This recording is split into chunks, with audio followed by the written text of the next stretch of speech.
جب نبی اکرم صلی اللہ علیہ وسلم کے مرض میں شدت ہو گئی تو آپ صلی اللہ علیہ وسلم نے فرمایا کہ میرے پاس سامان کتابت لاؤ تاکہ تمہارے لیے ایک تحریر لکھ دوں تاکہ بعد میں تم گمراہ نہ ہو سکو۔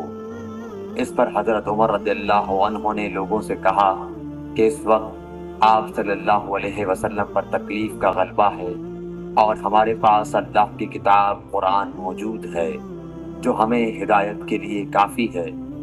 اس پر لوگوں کی رائے مختلف ہو گئی اور شور و غل زیادہ ہونے لگا۔ آپ صلی اللہ علیہ وسلم نے فرمایا، میرے پاس سے اٹھ کھڑے ہو، میرے پاس جھگڑنا ٹھیک نہیں۔